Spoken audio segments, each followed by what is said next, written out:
comes arguably the worst entry in the first era's content. That isn't the X-Fourth manga, or gift at least.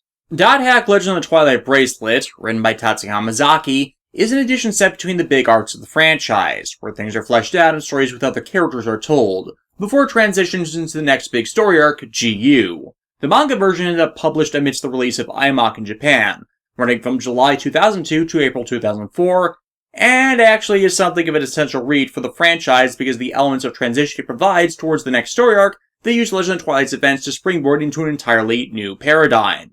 The art is cute, the characters are well done, it's a good read I'll expand on in the video that's dedicated to showcasing the novels.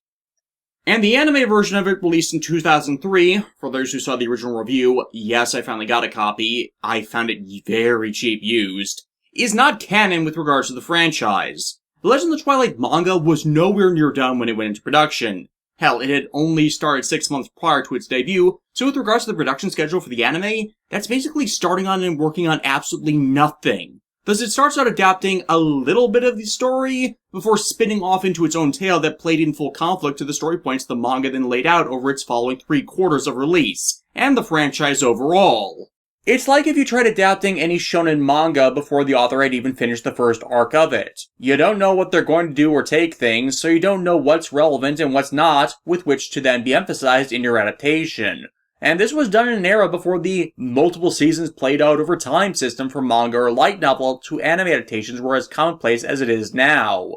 Hell, people bitch about how Toei's handled their adaptation of One Piece and how they refuse to take hiatuses when they end up desperately stretching out the content, but at least they try to keep it all so they remain around a year behind the manga, so they know what they have to adapt and presumably have enough of an understanding of the story direction to not screw it up. Hell, seasonal light novel adaptations work off the same premise. Adapt after there is enough material to adapt, and work in short bursts to see if there's maintained interest to continue the work of adapting it, thus explaining why so many anime series go for adapting a series into only 12 or 13 episode bursts of content now, as there's no easy knowing what will stick in an unproven property, and what could just be a flash in the pan ending up a wasted investment, especially with how long some series can take to finish their storylines or progress enough to give proper material for an adaptation.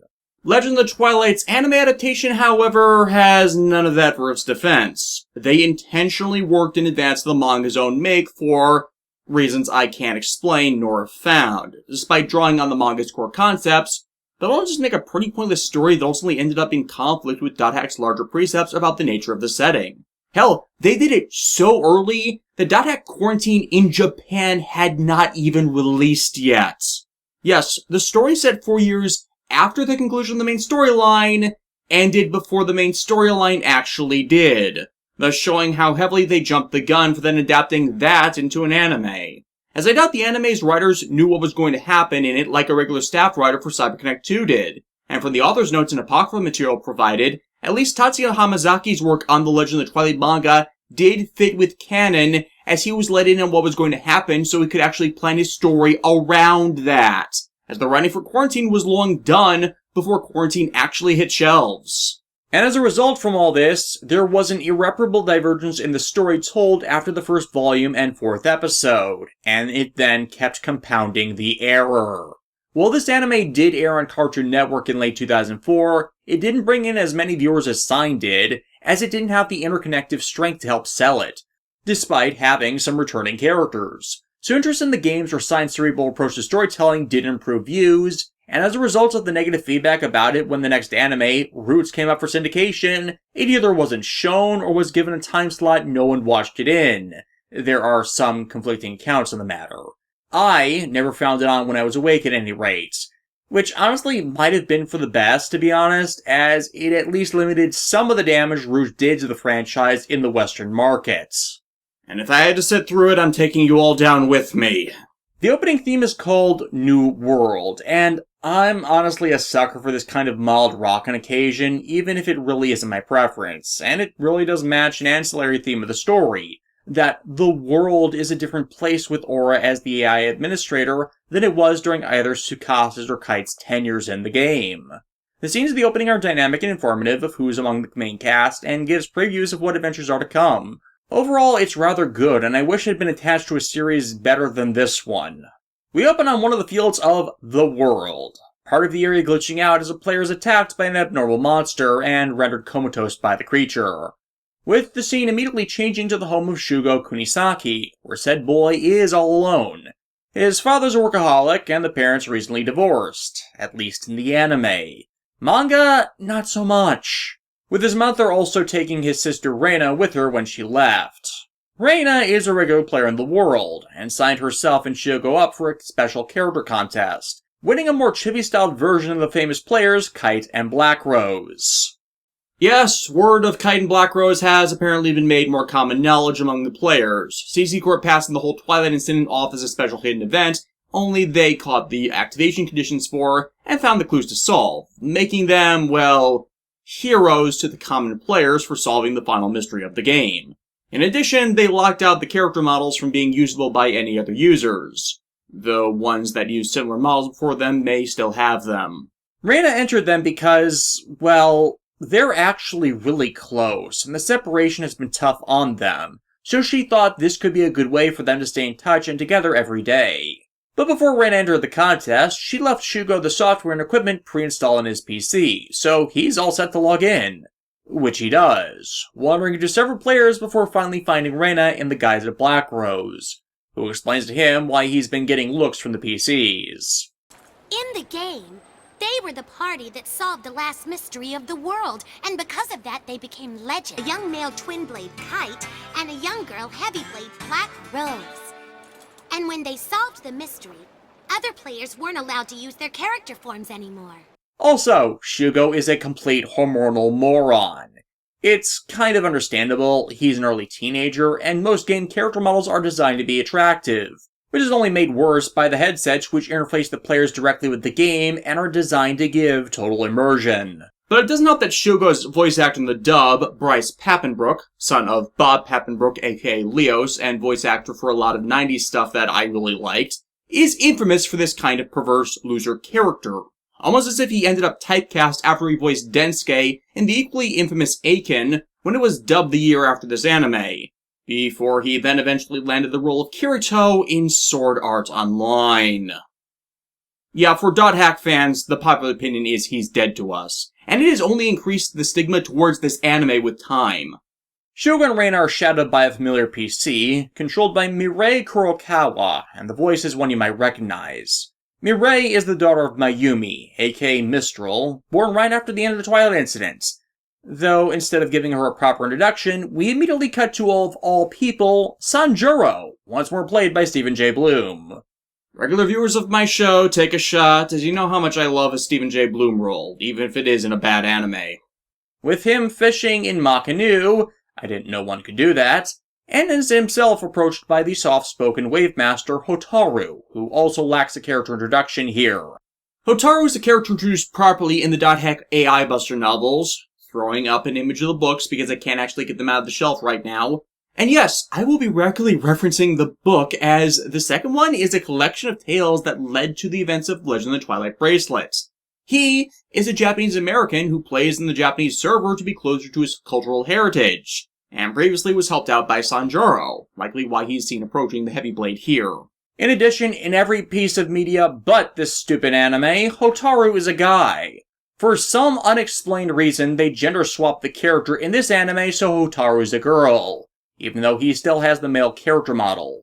What idiot came up with that beyond mistakenly thinking he was supposed to be a counterpart to Tsukasa when this series was not supposed to have all direct counterparts? Also, Sanjuro only cameos in the manga, Wiseman actually having a more prominent role in it, as Wiseman actually had and continues to have a role in the greater story arc of the franchise that Sanjuro does not, and this was supposed to play into it. Anyways, Reina and Shugo play catch-up and finally head out to a field, Reina intending to teach Shugo how to play, as he neglected to read the manual. Dagnabbit, nobody ever reads the manuals! Yeah, about that. You know what the really awesome games like Pokemon do? They have a tutorial system to teach you the basics. Hell, the .hack games did that.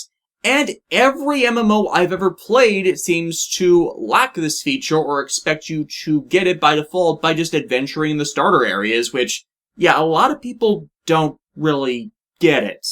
Considering MMOs are designed to squeeze every unit of currency out of you that they can, it's surprising more don't do that, even if they have to include an opt-out system for older players creating new characters. And of course, Reina blames Shugo for this regular oversight, in past games being infamous for just doing whatever the hell he wants and then quitting when he finds that doesn't work. Reina, on top of this, also has this twisted motivation of wanting to make her brother into a legendary hero, matching that of the PC the character model is based off of. This is something from the manga that explains their character motivations, but is never once elaborated on in the anime. Seems she couldn't have picked a worse time though, as that glitched monster from the beginning, yeah, it's back and it one-hit KO Shugo. Crap, our protagonist is dead. So, let's open the betting pool. Do we have another Tsukasa on our hands? Is this actually a subversion and Ren is really our hero and they just used a weird framing device? Or do we have a case of divine intervention? Well, the goddess is in her heaven. As Ren runs from the monster and searches for Shugo's ghost, you know, the one that appears whenever a PC is killed, Aura appears to take Shugo's ghost, reviving him and giving to him a very special gift. You mustn't die. You mustn't die. You are the heir to the Dot Hacker legend. Yeah, she gave him the Twilight Bracelet. Notice how it is now a physical object instead of an ethereal glowing marking? Most people are not a fan of the golden hexagonal nut, though it does look better in the manga because each face of the bracelet has one of the 6 elemental sigils on it. It's just too bad they couldn't do the ethereal bracelet form for it in animated form, like, say, they did in Dot Hack Unison. In which case, Kite, you won't need your bracelet anymore. Hell, I would have symbolized it with a glowing rune ring imprinted on Shugo's glove like a tattoo whose light upon triggering Data Dane could reveal the whole array, like they showed later in GU. That would have been cool. I wish I could blame this on the anime, but admittedly this was something they didn't change from the manga. And while Shugo is being helped by Aura, another figure intervenes as well. Say hello once again to Balmug of the Azure Sky, voiced again in the English version by Crispin Freeman, who fights it off. Having faced innumerable databug monsters during the Twilight incident, Balmug is aware well how problematic these things can be, with Shugo then re-entering the picture to cast Data Drain, reducing the monster back to a level appropriate for the field. Are you alright? I am now.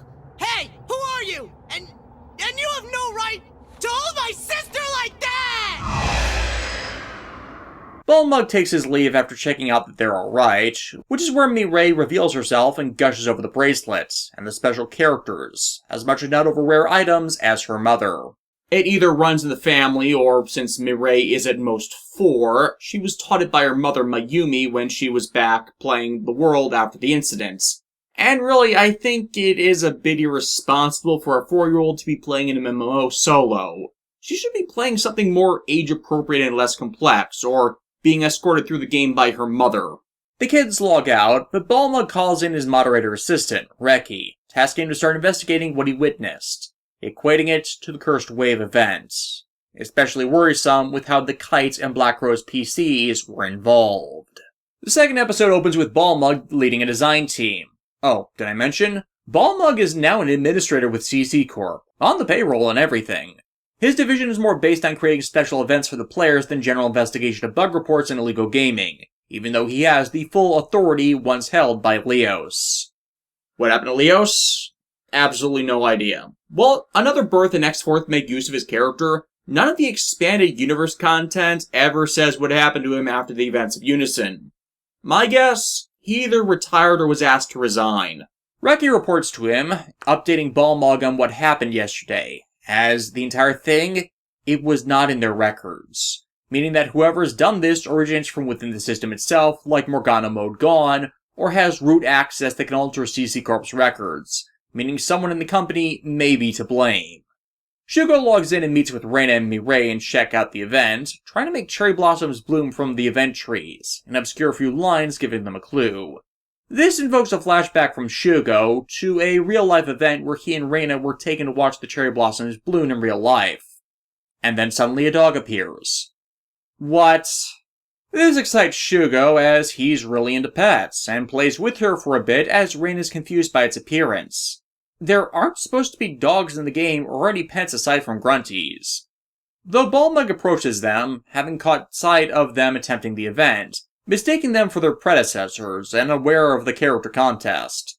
And Shugo and Reina think all the oddities are just special events related to the character models. In the meantime, Mirai's gone a bit crazy with trying to clear the event, digging up a skeleton. The skeleton, however, is another bugged monster, which goes on a rampage. Shugo triggering data drain, but with his low level, and the monster in no way being protect broken. Yes, I know that would be a bit odd for a concept to introduce, but damn it, both Sign and GU both kept this as a consistent prerequisite for data drain. The data drain goes wild, and not only is the monster not struck with the right skill, but status ailments are cast on local players. The monster and Balmug paralyzed, Mirai silenced, and Reina... Oh, my sugar. I really love you, sugar! For the love of... She's your sister! I attributed the bit in the first episode to hormones and the character models, but this is inexcusable. If status ailments screwed with you in the real world like that, there'd be a hell of a lot of people suing CC Corp. And made worse is the extreme overtones of incest. Ugh. Are you beginning to see why I don't like this series? I may be reading a bit too much into this, but this series is full of that kind of thing. In addition, you remember my whole thing in the game reviews about Kite and Akira likely being into each other romantically? It is such an agreed upon point among the writers and fans that the only way it could be more official is if some expanded universe piece they're shown or mentioned to be dating or married. Which I wish had happened to a few other characters in this franchise. So that just makes the siblings using the characters even more creepy. And yeah, Shugo spent his load... Phrasing. Shut up! ...with the singles data drain cast, as he's still at level 1. Fortunately, they have backup that the spell missed. This is Oka the Werewolf Knucklemaster, a unique race and class to this part of the franchise. By the way, this is Oka in the manga. Despite still being hot, it's an understandable change. However, Oka would prove to be the inspiration for the beast races and tribal grappler classes of .hack GU, so... Why was she hiding out as a dog for the event? I have no idea. But Oka is one of the strongest players at this time, unmatched in unarmed combat, as it's her class specialty, kicking the monster's ass until the status effects expire. Though a spell of Mirai she cast earlier finally falls... Spellcasting in this franchise does not work that way. Which hits one of the trees and causes Shugo to figure out the riddle from earlier due to the resultant ash, and the group gets the rest of the trees full of blossoms, which wins him the prize, a dog collar. What am I gonna do with this? You could always put it on me if you felt like it. I wouldn't mind it, Flyboy. Yeah. One sec. .hack wiki. Okay. Oka. Real name, Sakura Otori. Estimated age, 19 to 20. Well, it is better than a 30-something flirting with an underage kid, or worse, Mirai. You get a bi-series, but only because I know Japan has a history of arranged marriages where the split can be greater than 10 years. Still, what is with this series and the perviness of it? It's so odd. Still, the situational comedy crashes as when the day ends, Shugo logs out and finds himself in an empty home, all alone. Okay, I admit, I have problems with this series, a lot of problems with this series, but this is admittedly one of its strengths. Legend of the Twilight Bracelet, both the manga and the anime, have an underlying theme of family. I'll leave talking about the reasons in the manga until the novel reviews, but scenes like that, the flashbacks to Shugo and Reno's childhood, and how happy they are to be together in the world, it shows how strong a bond they had, and how they wish to reclaim what they lost, if it is only for a few hours a day, using a game that doesn't even let them see the real person they miss. Had they used that as the core of this little AU tale, this series would not be so bad, and its original story would then be more a forgotten or left out part of the manga's story instead of what it is. As it isn't, though, I continue to be mad about B-Train screwing CyberConnect out of the chance to put Lycoris, Zephy, Alberio, and Hokuto into animated form, as you have no idea how pissed I am that they were robbed of that opportunity. Read .hack AI Buster, damn it. Anyways, episode 3 gets us back to Hotaru, who is asked by this little brat, Pucci, to look after her grunty. You might remember this girl from .hack Sign, where Tsukasa spent a similar episode looking after her grunty, but when it got sick, Tsukasa was too late to save it. Hotaru is thus shoved into the same situation, as Shugo is taken out for training by the others, in hopes of keeping the bracelet from backfiring again in the event he needs to use it. Or it could be because the bracelet is a finicky bastard at the best of times, and likes to screw with its wielder if it's overused. You'll remember that in my game reviews of the series, I rarely cast data drain more than was needed to deal with data bugs after I got the Ryu books. It really is not required, and it saves you corruption level down the line. And thus the girls are going to use the old tried and true system of experience share level grinding, and I actually do like this montage for a few reasons. The primary one is it shows the girls getting to kick ass, something that's actually rather rare in shows where a woman is the protagonist. However, in their drive to inflict carnage, the girls have missed the bigger problem. That being of teaching Shugo how to actually properly play the damn game before they level him up. This eventually blows up in their faces when Shugo trips a trap treasure chest, which results in his level being reset to level 1. Oh my, he really should have saved first. Yeah, no trap chest does that. It's again something I think the company would get letters over if a player's hard work was ruined by an item chest and not losing a battle and having forgotten to save. One of the bracelet's error effects, admittedly, in the games if you overused it, was to reduce the PCs by a level, but that only showed up if you were redlined on infections. Though admittedly I did have it show up sometimes when I was yellow rated when I was recording for the remaster reviews. It feels like that whoever wrote this, though, was never even involved with the original games at all. And spoilers, while Tatsuya Mizaki was the writer for Twilight Bracelet's manga, he wasn't anywhere near this anime. The people who did write it had nothing to do with anything else .hack, which is usually a warning sign for any franchise to have a writer just jump into someone else's work and screw it all up. I've talked about enough times of that happening to really sell credence to that. Writing-wise, it's to get Shugo frustrated enough to leave and encounter Hotaru, who has been, as I said, roped into babysitting a sick grunty. The phenomena you are experiencing is deja vu. Oh, and there was a scene earlier where Reki reports that CC Corp was not responsible for the character contest. Suspicious. Shugo and Hotaru find an NPC that tells them what's wrong with the grunty, appropriately played by Bob Papenbrook when you consider Leos' many faces, who not only confirms it's the same damn illness that killed the grunty Tsukasa looked after 4 years earlier, but also where to find the cure. Sadly, Reina, Mireille, and Oka are AFK, so they have to go it alone. Shugo shows that he has been listening to Reina on how to play, using a fairy's orb to learn where monsters will spawn so they, as far under-leveled characters, can avoid them. Hey! It's a puppy! Damn it, Shugo! They get cornered, Shugo using data drain to deal with one of the monsters, while the other is dealt with the timely intervention of Sanjuro, who, like Balmug, mistakes Shugo for Kite.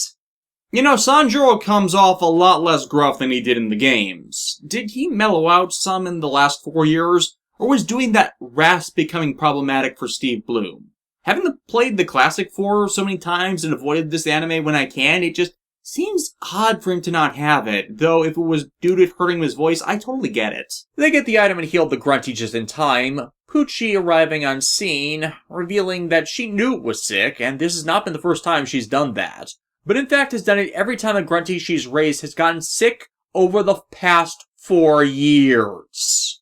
My god, how many grunties have you had, Pucci? How many grunties have you let die? Huh. My god, she's the chaotic PK of grunties. Don't let her anywhere near Mello! And don't start on, they're not real so it shouldn't matter. I will remind you the Twilight event all started because Morgana Mode Gone went rampant when she realized she was going to cease to exist when Aura was allowed to be born and supplant her. Death has meaning in this world. Besides, Pucci tries the same argument and she gets rebutted at every point, even from the grunty who bonded with Hotaru. Caring for it only when it's healthy, then throwing it away when circumstances take a turn for the worse. Do you think someone like that is qualified to call themselves an owner? Damn right! I'm not sure how many of you viewers have had pets, but losing something you've connected with like that, it hurts. A lot. Hell, I had a dog for 10 years, and it still hurt I didn't get to see his final days because I was off at college. To say that it's not real misses the entire point for why they're programmed in the possibility of death for grunties, as it makes them just that much more real because you spend all that time raising, growing, connecting with them. However, more karma is on the way. On top of the grunty choosing to stay with Hotaru, the girls come back from being AFK and go to have a little chat with Pucci. And by chat, I mean they kick her ass off screen.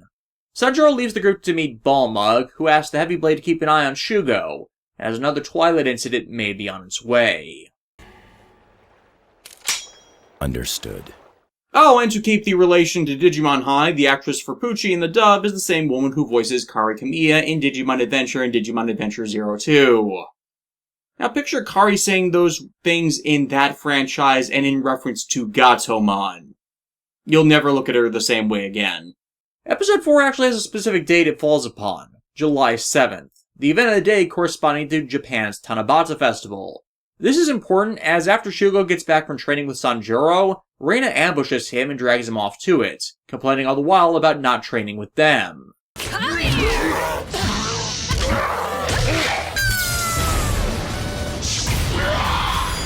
Yeah, that worked so well last time. Anyways, Tanabata Festival. It relates to an old Japanese story about two lovers, lost and separated away from one another wishing to be reunited, and that wish being fulfilled only one day a year, upon the 7th day of the 7th lunar month. Reina is of course gushing about how romantic it is to Shugo. Your siblings. I do not need sibling complex shenanigans on top of all this other crap. They are, however, confronted by Komayan, a former classmate of theirs, who rides a grunty everywhere. This guy is a lech who has a thing for Reina, and what is with this series and all of the out-of-place perviness?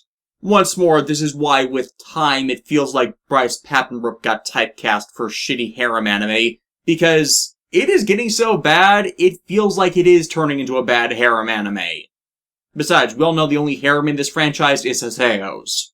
Anyways, the group goes to the event, Balmug delegating host duties to Reki so he can participate and hopefully subvert any databug monsters that may attack. Mireille hands out rare kimono clothing models for the girls, who all write down wishes which are hung in a tree, part of the festival's traditions. Though the clothing thing does bug me, as before this, changing equipment aside from a weapon gave no physical indication of such a change. And also because Hotaru dons the one in the style of a girl. Like I said, the anime screwed up Hotaru's gender. From the crowd, Reki tries to recruit one of the members to be the woman from the fable, the randomizer naturally choosing Reina, causing all of the male PCs to race through the lake to retrieve a kiss from her, and Shugo to chase after them to protect his sister's digital chastity, not realizing if he's the one over the finish line, he himself will take that kiss. This series tries so hard to ruin the Kite and Black Rose shipping for me thanks to the siblings using the PCs. It gets funny when Oka and Mireille join the games, both after the rare item of the event, which sends the Pervomita through the roof when one thinks of one of the girls kissing Reina. Thankfully to get people's minds out of the gutters, a monster spawns, Balmug finally coming into play and attacking it, and it's shown to be data bugged, it itself going after Reina. Shugo casts Data Drain, not only hitting the monster but Komion as well, Balmug landing on the platform right before Shugo, initially being declared the winner as well, but a freeze frame revealing it's Shugo that gets the prize. Though before more on-screen incestual overtones can take place, the area glitches out, and Balmug pulls rank and shuts down the event, evacuating the players so it can be analyzed. Left behind, however, are the wishes of the siblings, which happens to be the same thing.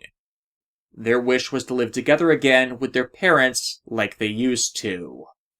Okay, I'll give it to them. That was actually really beautiful. So you're probably wondering what the manga did for this scene since this episode was pretty heavily adapted from one of their early chapters. Well, Shugo's wish was to grow up to become strong and brave, and Reina's wish was for Shugo to become a hero. And I can't believe I'm saying this, but because of the anime's divorce-based separation of the two, this is actually better done than the source material for the intentions of that dynamic. What the hell happened to my sane and logical world? However, this is the point at which the manga and anime completely diverge, the anime telling an entirely different story, Yes, these 4 episodes were bad, but aside from a few changes to more properly accommodate the medium, and the excessive incestuous and perverse overtones, it has not been that significantly different from the manga's story. Episode 5, however, is where we begin the real thrust of the show, for good and for bad. And it starts off with a bit of both, with 4 kids talking about their evil plans in a room together. Yes, these 4 kids are the hackers responsible for all the monsters. This is both a continuity nod and a continuity gaffe. You'll remember when I did my backstory of the universe about how volatile and dangerous computer viruses were getting? Well, Pluto's Kiss, which caused the destruction of the internet and turned its management into an effective police state, was created by a 10-year-old boy as part of a prank. At least before that was later retconned as part of the Mama conspiracy. Since then, the UN cracked down on any information that would allow people to learn how to hack, turned them into the most wanted, and gave hacking terrorist status, while giving CC Corp a monopoly with their ultimate OS that was lauded as being virus and hack-proof, while also instigating the delete system anomalies first, ask questions that don't fix it later policy that eventually led to the Twilight incident. Again, before the retcons. And here we have yet another Twilight incident brewing, and instead of it being from AIs that are being deleted as they approach sentience and people screwing with things they do not understand, as it is with the rest of the time of this franchise before Link, which causes the huge calamities, it is a group of little brats that are having fun hacking the system and sending people into comas. Bravo! Just bravo! Way to be the first thing in the franchise to miss the fucking point, writers. I can so now see this stupid anime as a partial inspiration for all the Mama conspiracy crap, which would later buy into this. Granted, it's actually a bit more complex than that, but if you had loved the mythos behind the Dot Hack series, the character depth that was shoved in whatever they could inside, the eccentricities of the party members in the games, and how every little thing was shown to be connected to solving the mess of CC Corp's own machinations, this seems like a deniable insult, second only to Roots and the Mama conspiracy in that, showing that the true villains of the first era, CC Corp, were right in each and every one of their policies, even as their doctrine made things worse. And now, with things back to normal and new policies inserted to prepare for another Twilight, they are completely incapable of stopping hackers. You know, when I watched this back as a teenager in the 2000s, I didn't fully appreciate all the things I do now about how intelligent a series .hack is. Hell, a lot of people still don't, lumping it in as the boring one out of a lot of more recent isekai shows that are just fanfiction fueled or self-insert crap. I didn't even watch all of Sign back then because I thought it was boring, missing several episodes from the other side of the show. And it took my friend Blake, who was a big fan, to encourage me to keep going and catch up, and I did, turning back in just in time to catch Tsukasa being data drained. And I stayed with it and caught up with the episodes I missed, because I saw something more interesting then, and I never regretted coming back. I don't think I ever thanked him for that either, though I did the last time I did this review. So when I saw this, I turned off the TV, checked the internet for synopses of what was coming, and just quit the series entirely. It insulted me that much, and a lot of people left then as well. Thus it kinda does serve as a precursor to why the Mama Conspiracy retcon, which tried to take the same route, backfired as well. And it doesn't help that right after this, it cuts to the anime beach episode cliché. And even half a decade after I originally reviewed this series, I can still name only about 3 anime that have an episode of this cliché, which play it straight and don't suck. I didn't come here to get off on fan service. If I did, I would go to DeviantArt or watch an anime that's actually meant to be softcore porn like, I'd name one, but there's too many these days. Thankfully, this is one of the rare cases where a beach bit actually does play into the story, as Sanjuro comes by and reveals to the PCs part of the truth behind the Twilight incident, intending to leave them and out, as the two are not yet personally involved in things. And since everything seems to be circling around the two, it might be better for them to take a break from the game. However, the siblings still view it as nothing more than an event, and as I said, with the divorce issue, this is the only way they stay in regular contact, and they don't want to give that up. The 4 brats are also around, tricking Shugo, believing him to be Kite, into contact with their PCs, hacking his PC so they can implant a tracking program using their administrator access, and acquire his member address, sending him a fake message which contains snippets of aura. Hold it. Stop. How the hell do they know what aura looks like well enough to create a fake message that includes images of her? They can't have. They've never seen her. Hell, possession of the Twilight Bracelet is supposed to prevent hacking. That's a consistent thing across the franchise. Possessing the bracelet or an active phase of the Cursed Wave, like Haseo and the rest of the Epitaph users do, makes your character right protected outside of very specific circumstances and very time-intensive installation or extraction processes.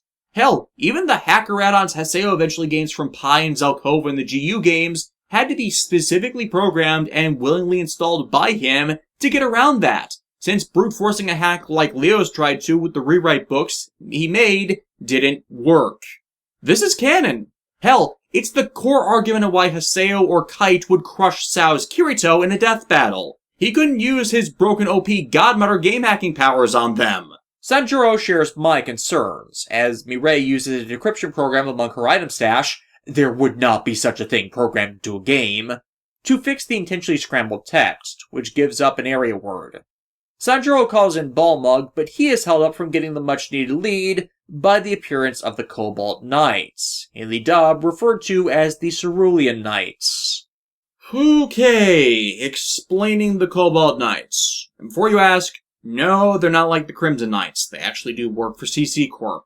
The Cobalt Knights are the debug team of the company. They are the ones who actually set off the Twilight incident, as they were usually called in to delete Vagrant AI.